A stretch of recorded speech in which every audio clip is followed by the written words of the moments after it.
Olá amigos, olá amigas do canal Eudes Alves, o seu canal de homenagens. Chegando com mais um super vídeo para você. Hoje nós vamos relembrar grandes nomes que infelizmente no final da vida passaram por dificuldades, tanto financeiras como pela saúde fragilizada. Os famosos que morreram pobres, parte 2. E que esse vídeo sirva de lição para todos nós. Se você não assistiu o primeiro, assista, vale muito a pena, porque é uma lição para as nossas próprias vidas. A gente nunca está preparado para o que vai acontecer, porque o futuro a Deus pertence. Muitos tiveram muito dinheiro, fama realmente, mas que quando estavam no auge não guardaram nada. Ou se guardaram, no final da vida foi gasto tudo. Então vamos refletir nesse vídeo. Vale a pena você conferir. Começando do comediante Viana Júnior. Falando assim você pode não lembrar, mas se eu falar Apolônio, todo mundo lembra. Viana Júnior nasceu em São Paulo em 10 de junho de 1941 e faleceu em Itanhaém, na Baixada Santista, em 7 de junho de 2010. Seu nome verdadeiro era Sérgio von Puttkamer. Ele foi um comediante conhecido em todo o Brasil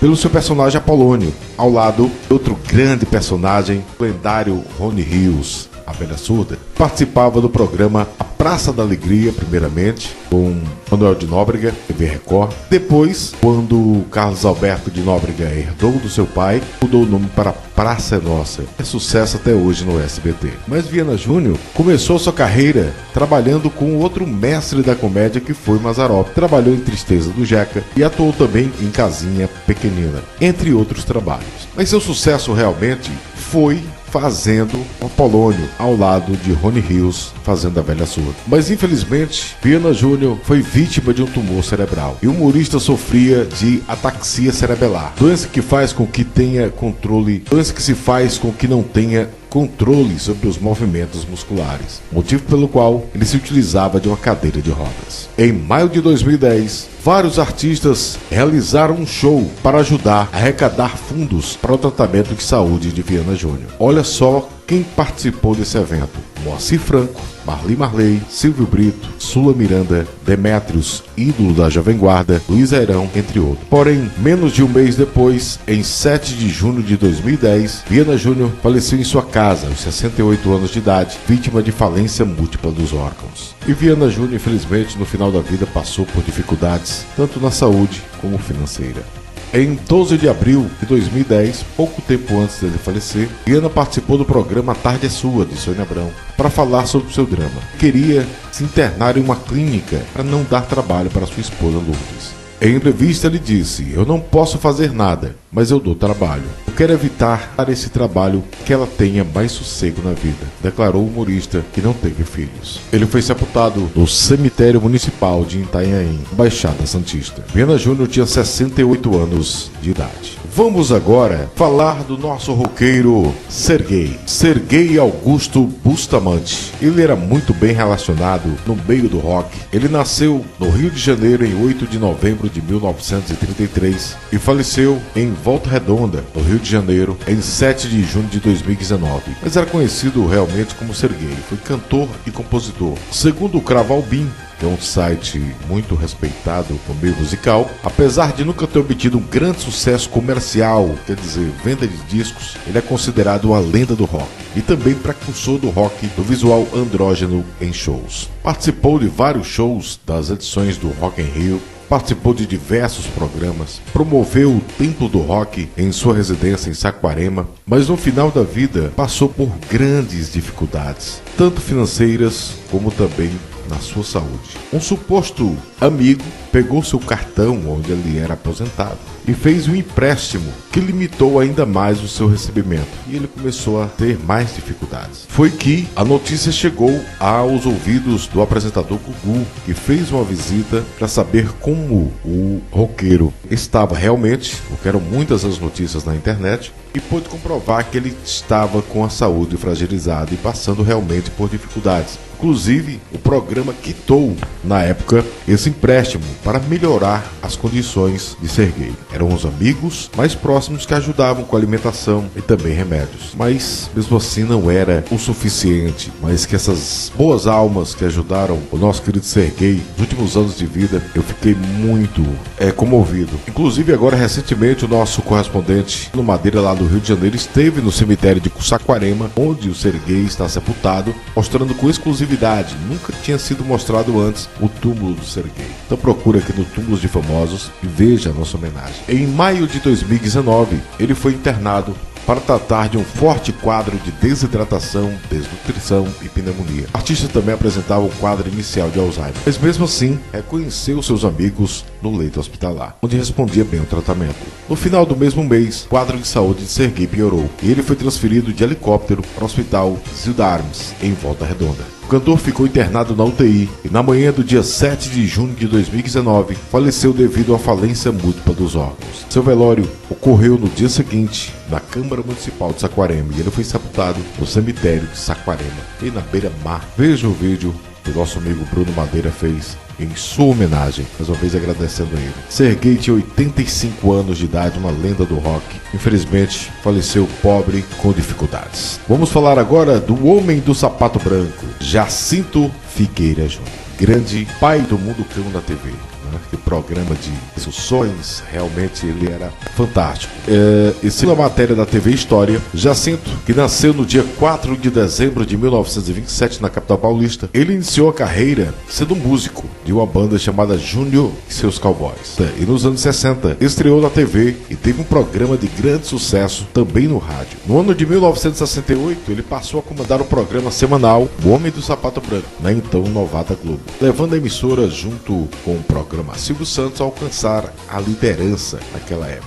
Ele passou também por outras emissoras, como a Band, Record, SBT. No SBT, ele fez grandes sucessos, como O Povo na TV, que foi um grande programa de apelo popular, e o Aqui Agora, que era realmente os programas populares daquela época. Ele fez muito sucesso. Ele disse em entrevista, em 30 de julho de 2000, à Folha de São Paulo, ele disse a seguinte frase: "Somos inquilinos do mundo, a vida passa depressa demais." A sua amiga e companheira de emissora, a Sônia Abrão, que também foi jurada na época junto com ele, visitou Jacinto Figueira Júnior no hospital para saber como é que seu estado estava. Ele passava realmente por dificuldades depois do AVC, ele ficou realmente muito debilitado. O homem do tempo, do então Aqui Agora, saudoso Feliz, o Felisberto, também já saudoso, que faleceu 3 anos depois, o Jacinto, era o único famoso que realmente ficava próximo a ele nos seus últimos anos de vida. Ele sofreu um derrame em 2001 e ficou com uma série de sequelas, com problemas de locomoção e audição. Por isso, requeria de cuidados, os gastos eram muitos e ele não tinha como ganhar dinheiro, por isso veio as dificuldades. Jacinto Figueira Júnior faleceu no Hospital da Beneficência Portuguesa, no bairro Paraíso, em São Paulo, no dia 27 de dezembro de 2005,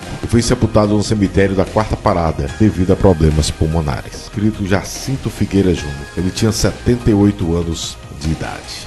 O eterno homem do sapato branco. Vamos falar de um dos maiores cantores de todos os tempos, que foi o nosso querido Valdir Soriano, um verdadeiro fenômeno da nossa música romântica popular. Eurípides Valdir Soriano, ele que nasceu em Caetité, no dia 13 de maio de 1933. Faleceu no Rio de Janeiro em 4 de setembro de 2008. Foi cantor e compositor, verdadeiramente um ícone da nossa música. Ele chegou a morar aqui, bem pertinho do nosso estado do Piauí, estava sempre aqui no estado do Piauí. Ele morou um tempo em Timon, depois passou outros anos da sua vida em Fortaleza, porque o Nordeste, ele sendo um ídolo nacional, mas o Nordeste sempre o recebeu com carinho especial. Todos os grandes nomes da música romântica popular, que alguns dizem que é brega. E temos um forte apelo aqui em Fortaleza, Recife, o estado do Piauí também recebe muitos cantores, então eles ficam sempre nesse eixo. Nós perdemos muitos dos grandes cantores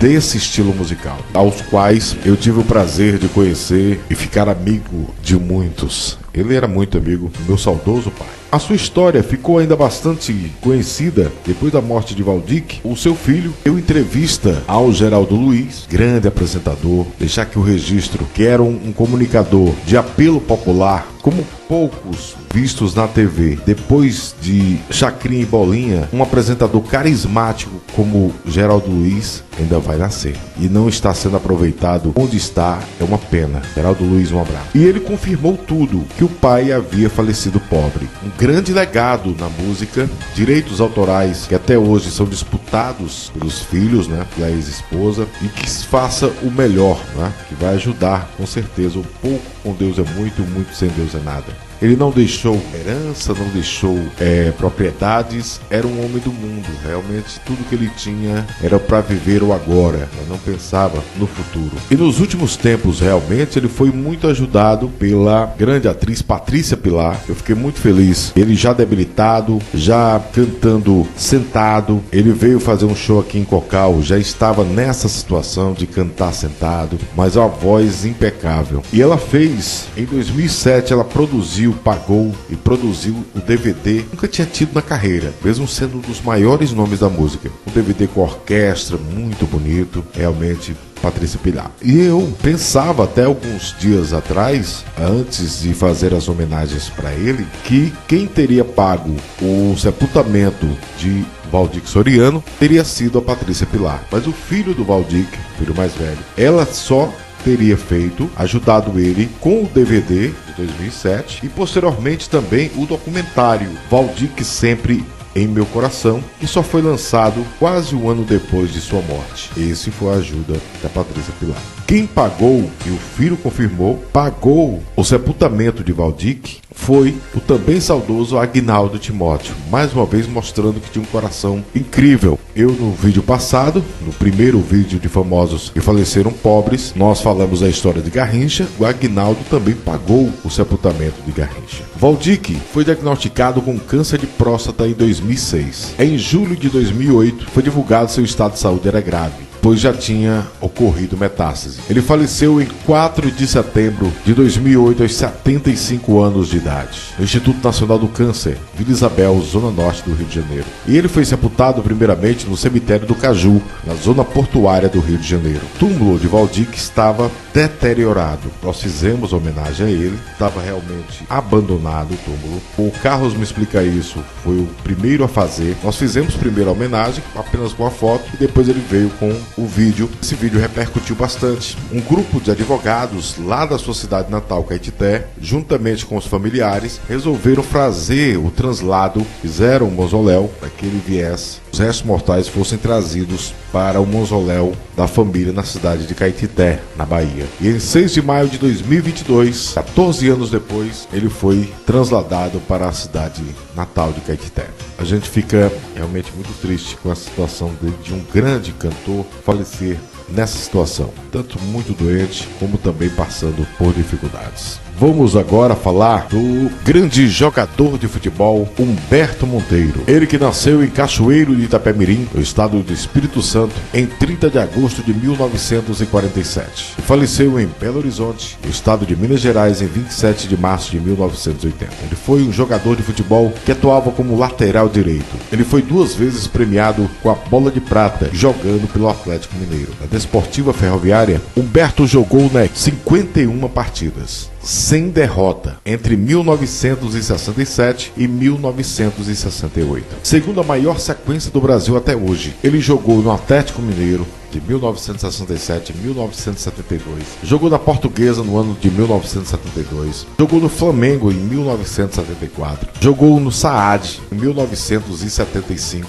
time de São Caetano do Sul. E finalizou sua carreira voltando às origens do Desportiva Ferroviária em 1975. O que mais se espanta é que um jogador que jogou, brilhou em vários times de futebol e faleceu jovem demais. Apenas 32 anos de idade. Ele morreu desempregado e na miséria, segundo o próprio Wikipedia. Ele faleceu em 27 de março de 1980 de um edema pulmonar. 32 anos de idade apenas. ele foi sepultado em Belo Horizonte, Minas Gerais. Triste essa história. Vamos relembrar da nossa querida cantora, um ícone do nosso samba, Clementina de Jesus. A história da Clementina é fascinante, que ficou conhecida como Rainha do Partido Alto. Ela nasceu em Valença, no interior do estado do Rio de Janeiro, em 7 de fevereiro de 1901. Faleceu no Rio de Janeiro em 19 de julho de 1987. Também era conhecida como Tina ou Quelé. Deixou um grande legado no resgate dos cantos negros tradicionais e na popularização do samba, além de ser vista como um importante elo entre a cultura do Brasil e da África. Ela começou a carreira tardiamente e teve uma carreira curta. Depois, a Clementina de Jesus ficou por um tempo praticamente esquecida, ali afastada de tudo e de todos. Em seus últimos anos de vida, Clementina foi pouco lembrada no cenário musical brasileiro e faleceu pobre em decorrência de um derrame em 19 de julho de 1987, segundo o site plenarinho.leg.br.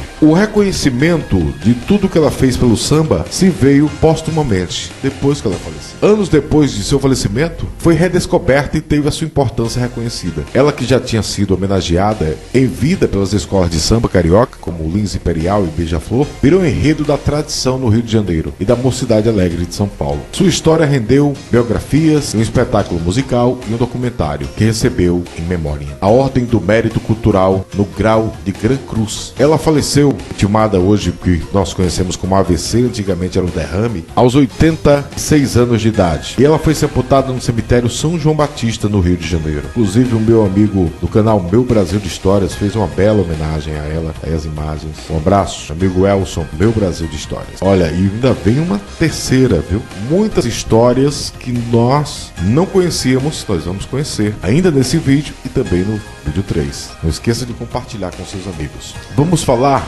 do grande diretor do cinema brasileiro, que foi Lima Barreto.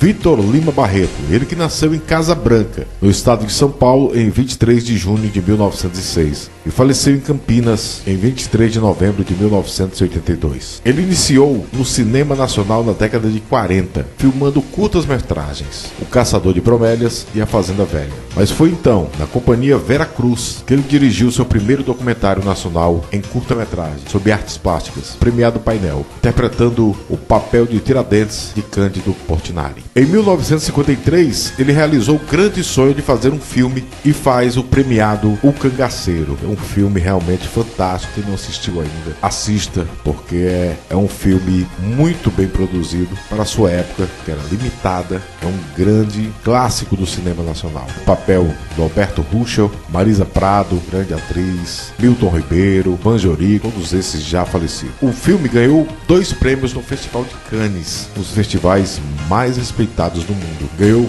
melhor filme de aventura e melhor trilha musical. Ele foi casado com a atriz Araçari de Oliveira, que faleceu em 2005.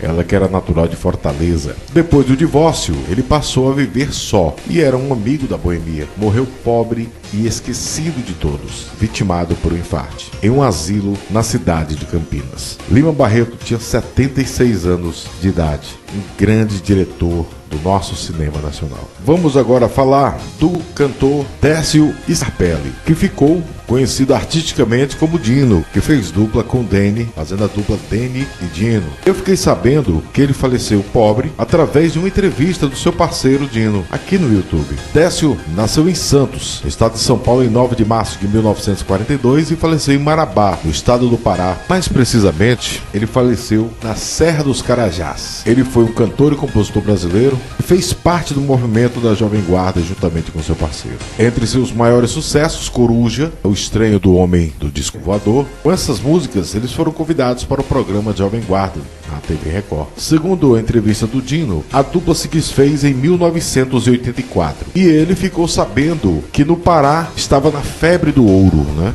E ele tinha, nessa época, estava bem estruturado, tinha uma loja de carros, era casado com a cantora, também locutora de rádio, Cidinha Santos. Ele vendia carros Puma, segundo o Dino. Aí vendeu tudo e foi embora para o Pará, Serra Pelada, em Marabá. E infelizmente lá ele comprou o barranco, investiu em maquinário e não encontrou tão ouro desejado. Perdeu tudo, tudo, tudo. A Cidinha Santos, ela casou com Dino, adotou também o nome de Cíntia Santos. Ela se afastou da carreira artística e teve 2 filhos. Ela afastou-se realmente dos palcos para cuidar dos filhos, só retornando em 1980, adotando o nome artístico de Cíntia. Gravou músicas na década de 90. Em 1994 passou a trabalhar na Rádio Capital, sendo uma grande locutora. Ficou conhecido como a Rainha da Madrugada. Dino faleceu vítima de um infarto, 53 anos de idade, em Marabá, no estado do Pará, em 15 de agosto de 1995.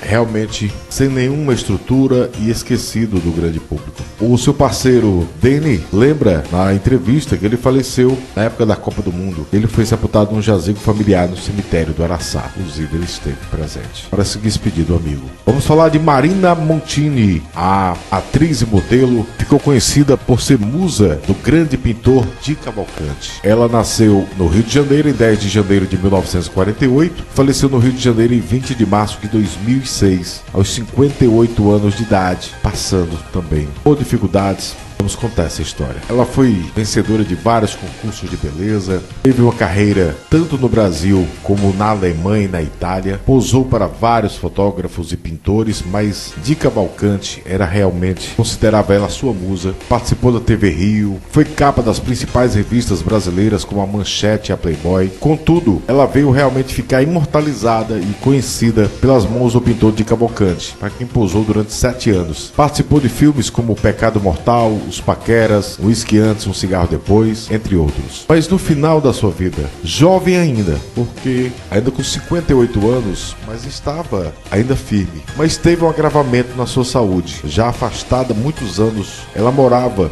há 8 meses no Retiro dos Artistas, passando por bastante dificuldade entre os anos de 2003 e 2004. Ela já chegou lá bastante doente, ela tinha cirrose, em virtude do álcool realmente, mas estava se recuperando. Em 20 de março de 2006, ela faleceu em decorrência de um quadro de insuficiência hepática, de acordo com o boletim médico do Hospital dos Servidores do Estado do Rio de Janeiro. Ela foi sepultada no cemitério São João Batista. Ela tinha apenas 58 anos de idade. A atriz e modelo Marina Montini. E para encerrar o vídeo de hoje, eu quero agradecer muito ao nosso correspondente Bruno Madeira, que sempre está com a gente colocando as suas dicas, parte dos nomes aqui, graças a ele, os nomes preparados para um terceiro vídeo logo logo. Se Deus quiser vai dar tudo certo. Obrigado mais uma vez, Bruno Madeira, lá do Rio de Janeiro, meu amigo e irmão. Vamos falar da querida Ilza Carla. Foi vedete, atriz e humorista brasileira. Ilza Carla Pereira da Silva nasceu em Niterói em 29 de outubro de 1936 e faleceu em São Paulo em 18 de junho de 2011. Começou a carreira artística como vedete no teatro de revista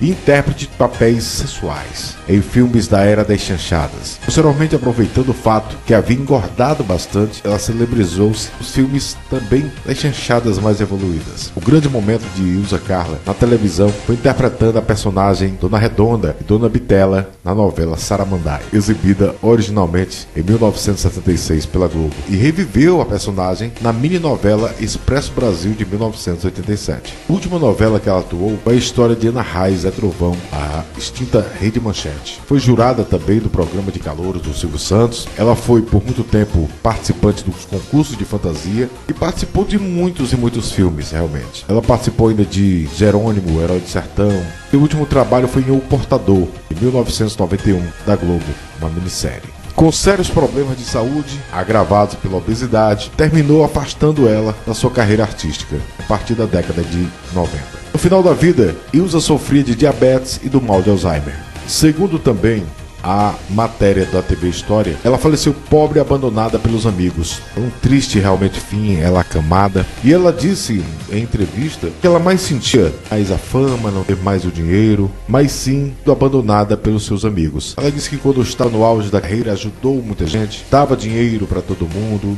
Em 1994, ela teve um AVC, acidente vascular cerebral, e veio sofrendo realmente com problemas de saúde. Acamada, ela reclamava realmente da falta do dinheiro, mas o que mais doía nela era a falta dos amigos que não a visitavam mais. Ilza Carla, por sorte, foi cuidada pela sua filha, a qual aqui eu quero mandar um abraço para sua filha, Paula Faenza Bezerra da Silva, que sempre acompanhou. Ela teve 2 netos, né? Quando se afastou da TV, ela foi morar em São Paulo e faleceu no dia 18 de junho de 2011. Ela faleceu aos 74 anos no Hospital das Clínicas. Mas seu corpo foi sepultado no cemitério do Caju, no Rio de Janeiro. Querida Ilza Carla, grande vedete e atriz. Então esse foi o vídeo de hoje. Deixa eu mandar um abraço aqui para os nossos amigos e amigas que sempre estão acompanhando o nosso trabalho. O Alexandre Sobrinho, de Nossa Senhora dos Remédios. Janete Cinzato Vital, de Campo Grande, no Mato Grosso do Sul. O Bruno Ferreira. Francinildo, de Lusiânia, Goiás. O Alexandre Araújo, de Amapá. Olha aí que beleza. Francisco Pereira. O Jorge Tatsuda, lá do Japão. A Meire Lazier. Maria Helena Vilas Boas, de Santa Rosa do Viterbo. Obrigado. O Caio Ceará, de Querétaro, no México. O Ednei Davi, do Paraná. O Edinaldo Silva, de Paysandu, Paraná. Vitor Lucas, também. O Antônio Silva, de Felixlândia, Minas Gerais. O Clóvis Oliveira, Buritirama, Bahia. Mendes e Simone, que casal maravilhoso. Solange Reis, de Cristanápolis, Sergipe. Marley Blink, também. Anne From, de Araxá, Minas Gerais. Luiz Calbo, lá de Itapuã, Salvador, Bahia. Washington Barreto, de Suzano, São Paulo. Joselina Pereira, de Cachoeira do Itapemirim. O Nélio Pena. Gustavo Albuquerque, de Atatiba, São Paulo. Obrigado pelo carinho. Nossa amiga Albertina, obrigado. Que é aqui de Paulistana, no estado do Piauí. Obrigado a todos vocês pelo carinho. A vocês que fazem o sucesso do nosso canal. Um abraço e até o próximo vídeo do canal Eudes Alves, o seu canal de homenagens. Até lá.